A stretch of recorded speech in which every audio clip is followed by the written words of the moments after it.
اعوذ باللہ من الشیطان الرجیم، بسم اللہ الرحمن الرحیم۔ السلام علیکم سامعین کرام، میں ہوں ابن حق دیوبندی اور آج آپ کی خدمت میں لے کر کے آیا ہوں ان صحابیوں کا تذکرہ کہ جو زناکاری کو جہاد پر ترجیح دینے والے تھے۔ ایسے بہت سارے صحابی تھے کہ جو راہ خدا میں جا کر کے جہاد کرتے تھے، اور ان کا جہاد یقیناً جان سے بھی ہوتا تھا اور مال سے بھی ہوتا تھا۔ اور جہاد تو ایک ایسا عمل ہے کہ جس میں ریاکاری ممکن نہیں ہے، اس لیے کیونکہ اس میں جان کا خطرہ ہے۔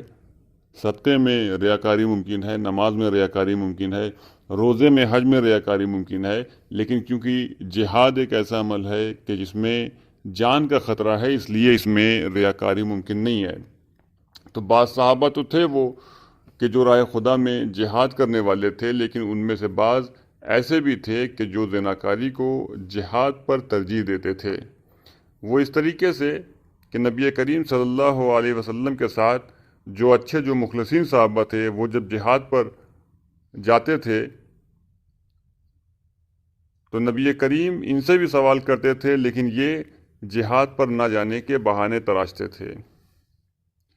اور وہ اس لیے کیونکہ یہاں لوگ جہاد پر چلے جائیں اور یہ صحابیات کے چکر میں پڑ کر ان کے ساتھ زناکاری کریں اور مزے لوٹیں۔ 3 روایت مسلم نے نقل کی ہے اس سلسلے میں۔ پہلی جو روایت ہے، جو حدیث ہے،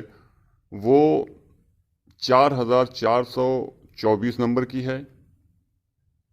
جس میں نبی کریم نے ارشاد فرمایا کہ جب ہم نکلتے ہیں جہاد کے لیے اللہ کی راہ میں تو کوئی پیچھے رہ جاتا ہے اور آواز کرتا ہے بکری کی سی، جیسے بکری جمع کے وقت چلاتی ہے، اور دیتا ہے کسی کو، یعنی کسی صحابیہ کو، تھوڑا دودھ، یعنی جمع کرتا ہے، اور دودھ سے مراد ہے منی۔ نبی کریم پھر اس کے بعد اللہ کی قسم کھاتے ہیں، اور اللہ کی قسم کھانے کے بعد کہتے ہیں کہ اگر اللہ مجھ کو قدرت دے گا تو ایسے کسی پر، یعنی زنا کرنے والوں پر، تو میں اس کو سزا دوں گا تاکہ دوسروں کو عبرت ہو۔ پھر اس کے بعد اسی سلسلے میں دوسری حدیث داؤد راز کے ترجمے کے مطابق 4425 نمبر کی ہے،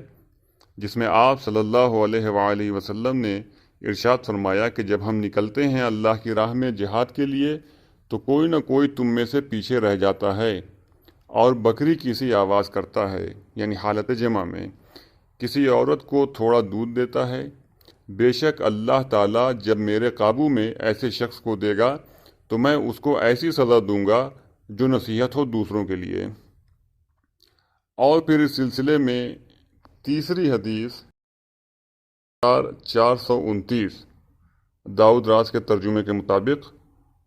آپ صلی اللہ علیہ وآلہ وسلم شام کو خطبے کے لیے کھڑے ہوئے تو اللہ تعالیٰ کی حمد و تعریف کی، پھر فرمایا بعد اس کے کیا حال ہے لوگوں کا، جب ہم جہاد کو جاتے ہیں تو ان میں سے کوئی پیچھے رہ جاتا ہے اور ایسی آواز نکالتا ہے کہ جیسے بکری۔ تو مسلم شریف کی حدیث کے مطابق یہ کچھ ایسے افراد تھے کہ جو جہاد پر زناکاری کو ترجیح دیتے تھے، اور یہ صحابی تھے۔ اور حدیث میں یا تاریخ میں کہیں نہیں ملتا کہ ایسے لوگوں کے اوپر حد جاری ہوئی ہو، اس لیے کہ ایک بار اگر حد جاری ہو جاتی تو ان کے گناہ معاف ہو جاتے۔ تو اب ایسی حالت میں کہ جب ان کے گناہ بھی معاف نہیں ہوئے اور ایسے قبیح اور برے عمل کو وہ انجام دیتے تھے، تو اہل سنت سے بس اتنا ہی سوال ہے کہ کیا ایسے لوگوں کا قول اور فعل شریعت بن سکتا ہے؟ والسلام علیکم ورحمۃ اللہ وبرکاتہ۔